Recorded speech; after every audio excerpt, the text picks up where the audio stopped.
لیکن جب میں نے دیکھا شہباز صاحب اور بلاول صاحب اور مولانا صاحب کے بیٹے اور یہ سب اسپیچ کر رہے تھے تو میں نے فیل کیا کہ ہماری حکومت کا نیریٹو نہیں آ رہا, ہمارے لاکھوں کروڑوں لوگ اداس ہیں, کچھ تو ان کو بھی ہمیں, تو وہی تھوڑا سا لکھ کے وہ اللہ کی مدد تھی اور کچھ نہیں تھا. مطلب ان لوگوں نے بھی آپ کو اپریشیٹ کیا تھا, ڈیسک بجائے تھے جو آپ کے مخالف ہیں اگر سیاسی طور پر. بہت بڑا کوسا آپ نے آپ کو اس کو موقع کیوں دیا؟ سنا سردار ایاز صادق صاحب سے بہت لوگوں نے گلا کیا کہ علی کو کیوں, لیکن میرا رائٹ تھا اور میں سمجھتا ہوں سردار ایاز صادق صاحب سے جب میں نے بات کی انہوں نے کہا نہیں آپ منسٹر ہیں, اس وقت میں منسٹر تھا, آپ بات کریں. بعد میں سنا کہ ان کو بہت سے لوگوں نے کہا کہ بھئی آپ نے کیا کر دیا, کیوں اس کو موقع دیا. اگر دیکھا جائے تو بہت سارے لوگوں نے, میں نے بھی دیکھا کہ چاہے کسی بھی پارٹی سے تعلق ہو, بہت بس سب سیاستدانوں نے بہت اپریشیٹ کیا کہ وہ جو پارٹی کا ورکر ہوتا ہے نا وہ ایسا ہوتا ہے کہ جیسے آپ تھوڑا وہاں پہ بیٹھے رہے اور میں ایک بات کرتا ہوں, کیونکہ پارلیمنٹ کو اتنے سال چلایا اللہ کے کرم سے, تو پارلیمنٹری افیئرز بڑی ذمہ داری کی پوسٹ ہوتی ہے, اس کے پاس فنڈز زیادہ نہیں ہوتے, کچھ نہیں ہوتا, لیکن چلاتی زبان اچھی ہوتی ہے ان کے پاس. تو ایک میں سیاسی کارکنوں کو یہ کہنا چاہتا ہوں کہ آپ کسی کی ذاتیات پہ نہ جائیں اور اپنی ڈیبیٹ کو پولیٹیکل رکھیں تو آپ بہت کچھ کہہ سکتے ہیں, لیکن اگر گالم گلوچ کریں گے تو ظاہر ہے پھر انسان ادھر سے بھی. یہ اپنی پارٹی میں بھی علی بھائی کہتے ہیں, آپ یہ سر احمد کیونکہ ساری پارٹی کو تو کہنی چاہیے لیکن اپنی پارٹی میں بھی. لیکن سیاست کا اوور آل ماحول جو ہے اس میں اخلاقیات کا وہ عنصر اب اس طرح سے نہیں رہا جس طرح سے پہلے ہونا چاہیے تھا, یا جو ہونا چاہیے, یا جو دیکھیں سب اینڈ آف دا ڈے ہمیں کہاں جا کے سیکھنا ہے. حضور نبی کریم صلی اللہ علیہ وسلم ان کا سب سے بڑا ہتھیار کیا تھا؟ حسن اخلاق تھا نا, کہ جب وہ بوڑھی اماں جو ان پہ روز وہ کانٹے پھینکتی تھی, ایک دن جب نہیں پھینکے تو یہ نہیں کہا کہ وہ کدھر ہے, جا کے پوچھنے چلے گئے اور انہوں نے کہا کہ اچھا ایمانداری کی اس کی, تو وہ ایمان لے آئیں. ہاں بالکل صحیح بات ہے, حسن اخلاق. اچھا میں ایک چیز یہاں, چونکہ ہمیں ایک بریک بھی لینی ہے, لیکن میں چاہوں گا کہ ہمارے جو کیمرہ مین ہیں علی محمد خان صاحب کا ذرا کلوز اپ دکھائیں کہ یہ پی ٹی آئی سے تعلق رکھتے ہیں, لیکن ان کے جو سینے جھنڈا آپ دیکھ رہے ہیں نا, جو بیج ہے وہ پی ٹی آئی کا نہیں ہے, وہ پاکستان کا ہے. تو یہی پاکستانیت ہمیں چاہیے, یہی ہمیں ساری سیاسی جماعتوں کو بھی ہم یہی پیغام دیتے ہیں کہ اپنے بارے میں, اپنی جماعت کے بارے میں بعد میں سوچیں, پہلے پاکستان کے بارے میں سوچیں, اور اسی طرح پاکستان کو اپنے دل پر, اپنے سینے پر سجا کے رکھیں. تھینک یو سو مچ علی محمد خان صاحب. آج تو اس کرسی پہ بیٹھے ہیں, ورنہ جب ان سے بات کریں تو پیچھے جو اسکرین ہے اس اسکرین پہ ہمیں علی محمد خان صاحب نظر آتے ہیں. ایک چھوٹی سی ہم بریک کی طرف جا رہے ہیں, ہمارے ساتھ رہیے گا. Thank you.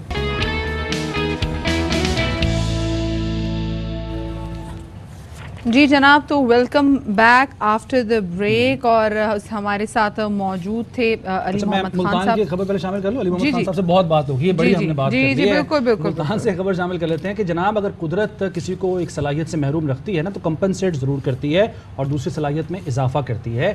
عملی مثال اس کی جناب ملتان میں ہیں لڑکیاں ایسی جو کہ نابینا ہیں, دیکھ نہیں سکتی, لیکن اس کے باوجود نہ صرف سلائی کڑھائی کا کام کر رہی ہیں بلکہ خوبصورت ڈیزائن بھی بناتی ہیں. اور بلائنڈ سینٹر میں یہ صرف لڑکیوں کو ہی نہیں بلکہ لڑکوں کو بھی, نابینا لڑکوں کو بھی سامنے ہاتھ جو پھیلانے کی بجائے انہیں تعلیم کے ساتھ ساتھ ہنر بھی سکھایا جا رہا ہے. بالکل جی, اور یہاں کی کیسی طالبہ ہیں جنہوں نے یہاں پہ تعلیم حاصل کرنے کے بعد پنجاب ٹیلنٹ مقابلے میں ڈسٹرکٹ لیول پر پہلی پوزیشن حاصل کی, اور 3 طالب علم انٹرنیشنل لیول پر بلائنڈ بیس بال ٹیم میں بھی نمائندگی کر چکے ہیں. اسی والے سے بات کریں گے, ہمارے ساتھ موجود ہیں بلائنڈ سینٹر کی CEO سعدیہ کرمانی, ان کو شامل گفتگو کریں گے. السلام علیکم Sadia, welcome to Bakhabar Savera. Very good morning. Sadia, یہ بتائیے گا کہ کس طریقے سے آپ نے اپنے اس ادارے کی بنیاد رکھی جو کہ آج اتنا زبردست کام کر رہا ہے کہ ہمیں فخر ہے آپ پر. وعلیکم السلام. اور اس میں یہ کہ سب سے پہلے تو یہ ہوا کہ اس ادارے کی بنیاد رکھی سر قائم خان کرمانی صاحب نے ان 1979. آج سے کوئی 43 سال پہلے اس کی بنیاد رکھی گئی, اور اس عزم کا اظہار کرتے ہوئے اور اس ویژن کو دیکھتے ہوئے اس ادارے کی بنیاد رکھی محمد بن قاسم بلائنڈ ویلفیئر اسکول کی, کہ نابینا افراد کو 1 روپیہ بھیک مانگنے کی بجائے 1 روپیہ کمانا سکھانا ہے. تو اس ٹائم پہ یہاں پر ملتان میں کچھ بھی نہیں ہوتا تھا, اور especially persons with differently able اور بلائنڈ پرسنس کے لیے کوئی ایکچولی کوئی ایسا کوئی خاص کام نہیں تھا. یہاں پر صرف لوگوں کے ذہن میں یہ بات تھی کہ نابینا افراد کچھ نہیں کر سکتے اور صرف بھیک مانگ سکتے ہیں.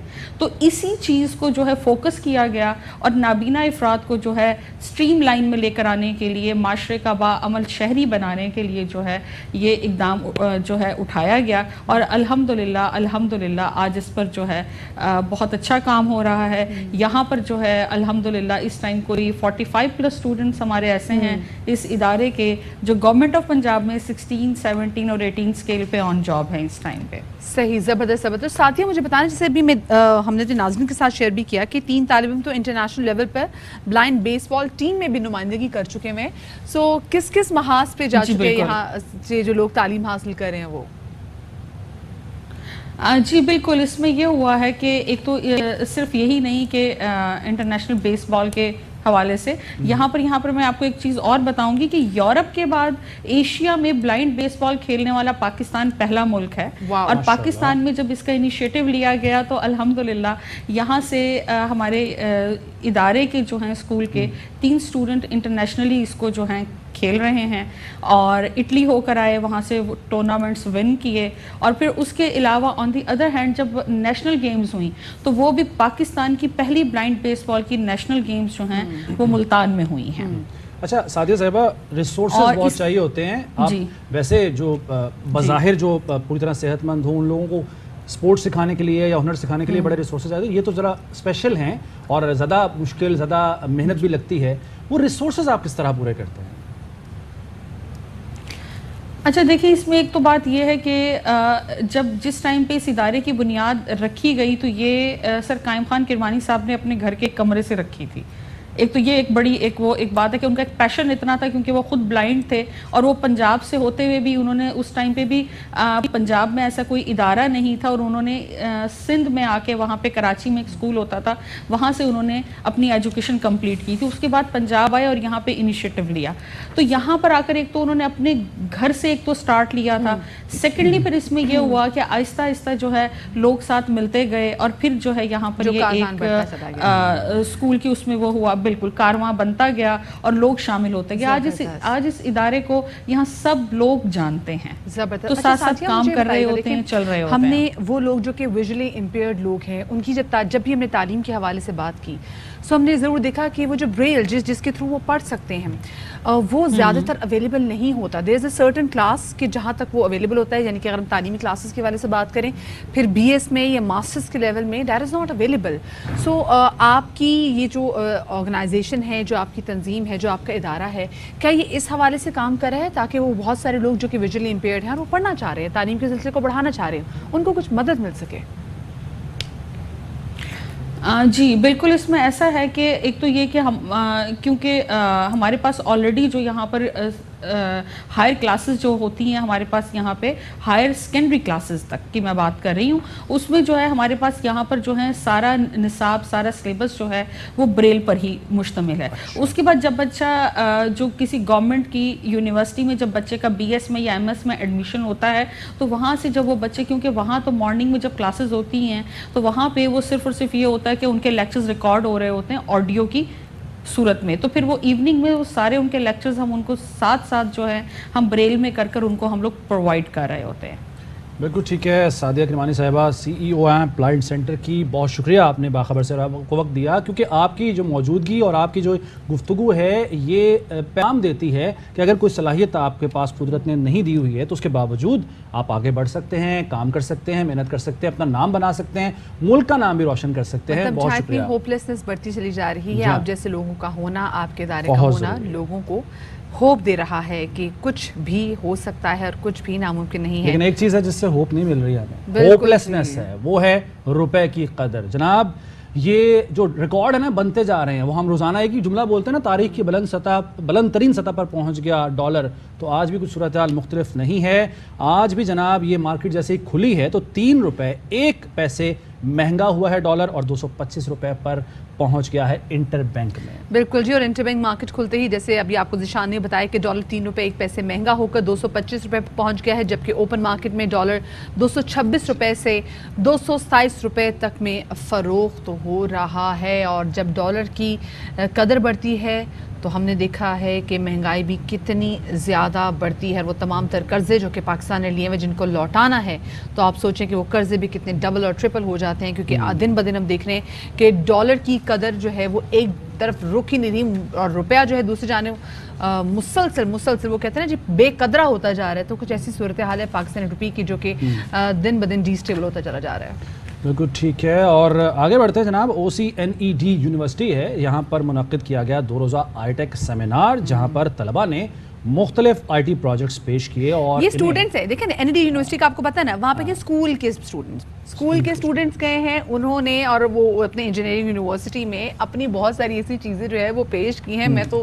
سب کو حیران کر دیا نا. اینڈ میں یہ آئی ایم ونڈرنگ کہ میں وہاں پہ کیوں نہیں تھی, کیونکہ اتنا مزہ آتا ہے. ٹھیک ہے, جب بڑے اسٹوڈنٹس ہوتے ہیں ان کو سمجھ میں آتے ہیں, یونیورسٹی کے جو اسٹوڈنٹس ہوتے ہیں انہوں نے کیا کیا چیزیں بنائی ہوئی ہیں, لیکن جب اسکول کے لیول کے بچے جب کہ مزیدار چیز بناتے ہیں نا, تو دل کرتا ہے کہ آپ ایکچولی وہاں پر موجود ہوں اور دیکھ سکیں کہ انہوں نے کیا کچھ کیا. اگر اسٹوڈنٹس نے آپ سے پوچھ لیا کہ بھائی آپ جب اسٹوڈنٹ تھی آپ نے کوئی ایسا کوئی کارنامہ انجام دیا, تو آپ پھر خاموش ہوں گی وہاں. اگر میں تو میں یہاں بیٹھی میں پھر یہاں بیٹھی ہوتی, میں اپنی کوئی کمپنی کھول کے بیٹھی ہوتی جناب. ہاں, میں اپنی کوئی کمپنی کھول کے بیٹھی ہوتی. نہیں تو میرا اپنا شو ہے, میرے سے نہیں, میں بالکل چھوٹی سی چینل کھولیں گی تو پلیز مجھے ایک شو ضرور دے دیجیے. میں ہاں مارننگ شو نہیں دوں گی, وہ میں لیکن ہم اسٹوڈنٹس کی بات کر رہے تھے. چلے جی ایک چھوٹی سی بریک لیتے ہیں, بریک کے بعد ملتے ہیں. جی جناب, تو welcome back after the break. اور پروگرام کے آخری حصے میں ہم ذرا بات کر رہے تھے کرکٹ کے حوالے سے, اور آپ کو پتہ ہے کہ گال میں اس وقت پاکستان اور شری لنکا کے درمیان ٹیسٹ سیریز جاری ہے. اور چوتھے دن میں تو ہم نے دیکھا کہ جو میچ تھا نہایتی انتہائی ہی زبردست قسم کے مرحلے میں انٹر ہوا, جب پاکستان نے نا اپنی جو پوزیشن ہے وہ تھوڑی سی مستحکم کر لی. ٹھیک ہے نا, آج آخری دن کا کھیل جیتنے کی پوزیشن میں ہیں. جی بالکل, نہیں جی, بہت 66 تقریباً 66 کے قریب رنز چاہیے جیتنے کے لیے. 6 وکٹیں بھی ان کی پڑی ہوئی ہیں ابھی. اور رضوان کریز پہ موجود ہیں, عبداللہ بھی, یہ فوٹیج اگر نہیں ہے تو عبداللہ شفیق ہیں, میرا خیال ہے رضوان آؤٹ ہو گئے ہیں. آؤٹ ہو گئے ہیں, عبداللہ شفیق البتہ ہیں اور 129 رنز پر کھیل رہے ہیں عبداللہ شفیق. تو یہ بڑی ذمہ دارانہ انہوں نے بیٹنگ کی ہے. ابھی اس وقت یہ آپ دیکھ رہے ہیں براہ راست 276 رنز بنا چکے ہیں, اور سلمان آ چکے ہیں جوائن کرنے کے لیے عبداللہ شفیق کو. 129 یعنی 129 رنز پر پاکستان کے عبداللہ شفیق کھڑے ہوئے ہیں. تو بہت دیکھ لیتے جناب کہ آج کے میچ میں کیا ہوگا, کیا توقعات ہیں. ہمارے ساتھ موجود ہیں ہمارے سینئر سپورٹس اینالسٹ اور رپورٹر ہمارے ساتھ شاہد ہاشمی صاحب, ان کو شامل گفتگو کریں گے. السلام علیکم ہاشمی صاحب, good morning and welcome to Bakhabar Savera. Hashmi صاحب, کیا لگ رہا ہے, کیا ہونا جا رہا ہے؟ یہ چندی نے تو چندو کر دیا. ویسے اب تو خیر ہماری پوزیشن اچھی, لیکن پھر بھی پاکستان کی ٹیم اس وقت تک اس کی تعریف نہ کریں جب تک وہ آخری بنا لے. ابھی 66 رنز چاہیے, اور 2009 میں اسی گراؤنڈ پر پاکستان نے جیتا ہوا ٹیسٹ میچ ہارا تھا. صرف 168 رنز پاکستان کو چاہیے تھے جیتنے کے لیے, اور جب تیسرے دن کا کھیل ختم ہوا تھا تو 71 رنز پر 2 آؤٹ تھے, اور 117 پر پوری ٹیم ڈھیر ہو گئی تھی. اس دفعہ زیادہ توقعات ہیں. عبداللہ شفیق نے جس طرح اننگز کے لیے کل بابر نے کھیلی تھی, تو میں نے دیکھا یہ چاکلیٹ رکھی ہوئی ہے. یہ چاکلیٹ جیسے ہی ختم ہوگا میچ, میں یہ چاکلیٹ کھا لوں گا. اچھا نہیں, بجائے یہ کہ ہمیں بھجوائیں, ہمارا منہ میٹھا کریں. آپ لوگوں کو کل مٹھائی بھجوائیں گے. امپورٹنٹ ٹیسٹ میچ ہے, ورلڈ ٹیسٹ چیمپئن شپ کا ٹیسٹ میچ ہے. اگر پاکستان یہ دونوں ٹیسٹ میچ جیتا ہے تو اس کا فائنل کھیلنے کا بڑی اسٹرانگ پوزیشن میں آ جائے گا. اچھا شاید بھائی ایک چیز بتائیے گا, ہم نے دیکھا جو اسپنرز نے, سری لنکا کے اسپنرز نے پاکستانی بیٹنگ لائن کا حال جو کیا تھا پہلی اننگز میں, اس کے بعد کیا وہ اسپنرز بالنگ بھول گئے, یا ہم نے سیکھا, یا پھر جو پچ ہے اس میں اسپنرز کے لیے کچھ رہا نہیں اینڈ میں آ کے؟ نہیں, دونوں چیزیں. ہم نے بیٹنگ بہت اچھی کی. عبداللہ شفیق آؤٹ اسٹینڈنگ بیٹنگ کی عبداللہ شفیق نے اس ٹیسٹ میچ میں, اور خصوصاً اس دوسری اننگز میں. بال مشہور ہے کہ آخری اننگز یہاں کھیلنا بڑا مشکل ہوتی ہے. عبداللہ سے پہلے صرف 3 بیٹسمین ایسے ہیں جنہوں نے سینچری اسکور کی ہے چوتھی اننگز میں, اور وہ چوتھے بیٹسمین بنے. تو پاکستان کی طرف سے بڑی اچھی بیٹنگ کی, بابر نے بڑی اچھی بیٹنگ کی, اور سری لنکا نے کل بالنگ بھی بہت ہی خراب کی. یا تو وہ بہت شارٹ بالنگ کر رہے تھے, یا وہ بہت فل بالنگ کر رہے تھے. ایک لینتھ ہوتی ہے جس کو ہم کہتے ہیں slightly short of length, slightly short of good length, اس پہ انہوں نے اتنی بالنگ نہیں کی, جس کی وجہ سے ان کو چوکے چھکے بھی لگے, ان کو وکٹیں بھی نہیں ملی, اور تھوڑا سا ان لکی بھی رہے. ان کے جو پربھت جے سوریا ہیں لیفٹ آرم اسپنر, وہ تھوڑا سا ان لکی بھی رہے. بال بیٹ ہوتی تھی, ایج نہیں لگتی تھی, پیٹ پہ نہیں لگتی تھی, تو ان لکی بھی رہے. لیکن بڑی تعریف کرنی پڑے گی عبداللہ شفیق کی اور بابر اعظم کی. عبداللہ شفیق جب 2020 میں آئے تھے تو سارے لوگ کہہ رہے تھے انہیں بغیر تجربے کی ٹیم میں ڈال دیا ہے, بغیر تجربے. شاید بھائی آپ نے تجربے کی بات کی ہے, قطع کلامی کے لیے معذرت, آپ نے تجربے کی بات کی, تو تجربہ کار اظہر علی کو ہم نے ڈالا ہوا ہے. پہلی اننگز میں 3, دوسری اننگز میں 6 رنز کیے ہیں. تو تجربہ کار جو بیٹسمین ہیں, سینئر ہیں, ان سے تو یہ توقع کی جاتی ہے کہ وہ ٹھہریں گے, نہ صرف خود سکور کریں گے بلکہ جو دوسرے اینڈ پہ موجود کھلاڑی ہے, بیٹر ہے, اس کو بھی وہ مطلب اس کے لیے مثال بنیں گے.